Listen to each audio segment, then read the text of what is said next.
Hi everyone and welcome.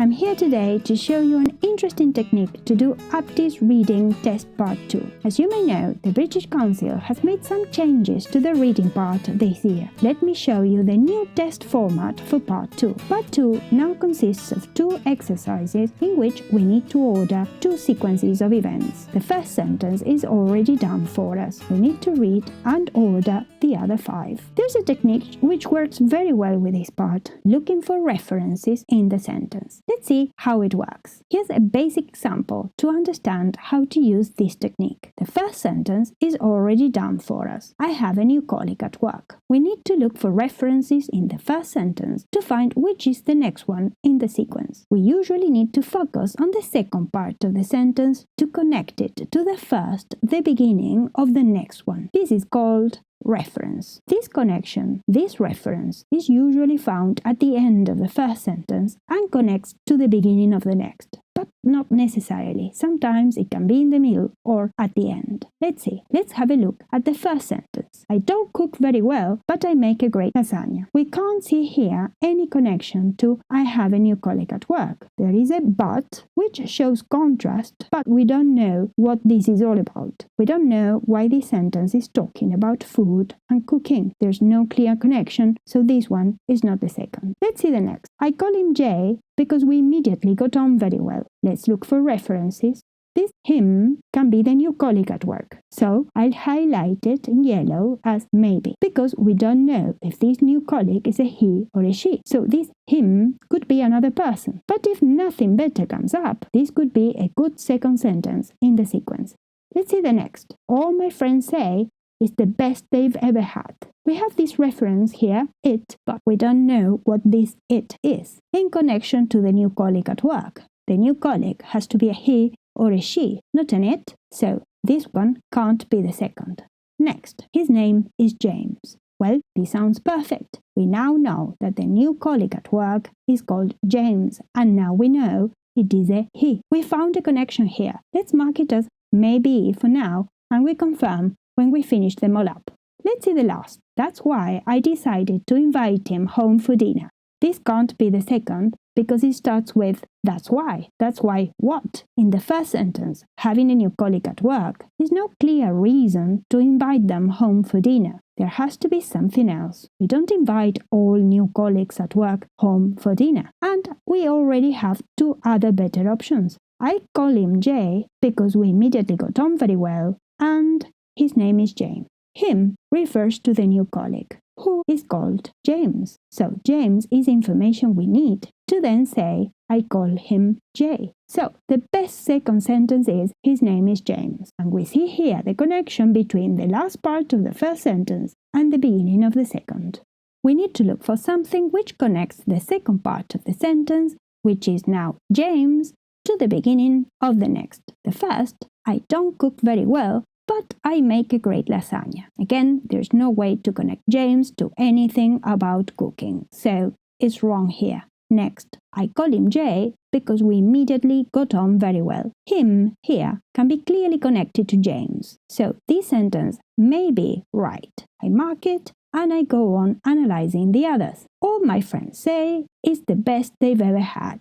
Again, it can't be James. So now, the last. That's why I decided to invite him home for dinner. His name is James can't be the reason why anyone invites somebody to dinner. We can confirm then that the best one is I call him Jay, because we immediately got on very well. Next one in the sequence, number 4. Let's look for a connection between the second part of the sentence, immediately got on very well, to the beginning of the next one. The first, I don't cook very well, but I make a great lasagna, is not connected to a colleague being friendly. So this one is wrong. Let's go on to the next. All my friends say it's the best they've ever had.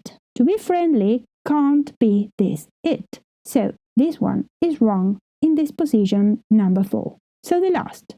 That's why I decided to invite him home for dinner. This one is number 4, because immediately got on very well can be the reason to invite somebody home for dinner. Now let's look for number 5. Again, we need to find a connection between the second part of the sentence and the beginning of the next, which is to invite him home for dinner. The first is, I don't cook very well, but I make a great lasagna. I don't cook very well can be a good connection to inviting somebody for dinner. There's food in both. Let's see the next. All my friends say is the best they've ever had. This dinner can be it, but all my friends can't be talking about inviting him for dinner. So, I don't cook very well, but I make a great lasagna is the right one for position number 5. So, let's check if the last one we have is right for number 6. The reference in this sentence is I make a great lasagna. And now it makes sense because we can finally see the connection. The it is the reference for lasagna, which is the best his friends ever had. Let me show you now how this technique can be used for part 2 in mock test 1 for Aptis reading test. The first one is done for you. I woke up earlier because I didn't want to miss the flight. Here we have a situation. We then look at the second part of the sentence, I didn't want to miss the flight, and we look for a reference at the beginning of the next sentence. Let's start reading the first option. I quickly paid and headed to the departure area. Paid what? There's no reference to anything, so this can't be the second. Let's see the next. I had already packed, so I just had a shower and hailed a taxi in the street. We can find 2 references here. The first one connected to the first part of the sentence. After waking up, many people take a shower. And the second part connected to the second part of the next sentence. If you are afraid of missing a flight, you may take a taxi. So, 2 good references here. I'll mark this option as maybe and check the rest of the options before confirming. The third option is we finally managed to get to the airport 2 hours later. We finally managed. Why finally? There's no reason in the first sentence for this finally. There's no problem or anything. Let's see the next. On the way to the airport, we got stuck in a traffic jam.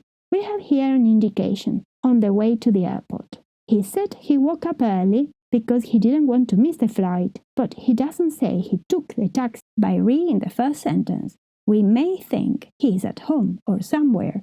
He's not necessarily going anywhere. So this sentence can't be sentence number 2 in the sequence. Next, I ran to check in only to find that the flight had been cancelled. Again, the person has just woken up. He's at home in the story now. He can't run to check in being at home. So, after checking all the options, we can conclude that the best option for the second sentence is the second. Let's now look for the third. Now we need to find a connection between the last part of this sentence, which is hailed a taxi in the street, to the beginning of the next. The first option we have is I quickly paid and headed to the departure area. Now we know that paid can be the taxi, but there's no getting into the taxi here. It would all be very fast, hailing the taxi and after that paying, but I'll mark it as maybe and check the others before confirming. Next, we finally managed to get to the airport 2 hours later. Here again, hailing a taxi is a very fast thing to do. There's no indication this took a long time, so there's no reason for finally. Let's see the next. On the way to the airport, we got stuck in the traffic jam. Let's look for references. We can hail a taxi and then be on our way to the airport and get stuck in a traffic jam. I'll mark it as maybe. Let's see the last. I ran to check in only to find that the flight had been cancelled. You can't hail a taxi and then run to check in without taking the taxi. So this one can't be. So we have 2 maybes. I quickly paid and headed to the departure area, and on the way to the airport, we got stuck in a traffic jam. Comparing the 2, we can see that first the person was on the way to the airport, and maybe then he paid for the taxi. So the reference to be on the way to the airport comes before paying for the taxi. So this one is number 3. Let's now look for the fourth. We need to find a connection between the second part, got stuck in a traffic jam, and the beginning of the next. The first option we have is I quickly paid and headed to the departure area. There's no real connection between being stuck and paying, but I'll mark it as maybe as it can be that in the story, after the traffic jam, the person paid for the taxi. Let's see the next. We finally managed to get to the airport 2 hours later. This one makes much better sense. Now we see why the person says finally. It means the traffic jam took too long. So he says finally. I'll mark it as maybe and check the last, which is I ran to check in only to find that the flight had been cancelled. The person is in the middle of a traffic jam, so he can't run to check in. So let's analyze the two sentences we marked as maybe. We got stuck in a traffic jam. The two options are we paid and headed to the departure area, and we finally managed to get to the airport 2 hours later. The second is better because finally is connected to be stuck in the traffic jam for 2 hours. So this is the right one. And we may have now number 5 as well. We need to find a connection between the second part of the first sentence and the beginning of the next. Get to the airport 2 hours late. Let's see the first option. I quickly paid and headed to the departure area. It makes sense that after arriving 2 hours late, the person paid for the taxi and headed to the departure area. We mark it as maybe and go for the next. I ran to check in only to find that the flight had been cancelled. Evidently, the person had to pay before running to the departure area. So we have then found number 5 and number 6. I quickly paid and headed to the departure area. I ran to check in only to find that the flight had been cancelled. And that's it. To avoid mistakes, it's always a good idea to follow the process correctly and check every sentence, even if we think that we might have the right answer. I hope you find this technique useful. Let me know if you have any doubts when you do the tests. I'll be in our weekly YouTube live video classes to answer all your questions and doubts. In the following videos, I'll be explaining other reading techniques to use for this new Aptis reading test. Bye for now, see you next time!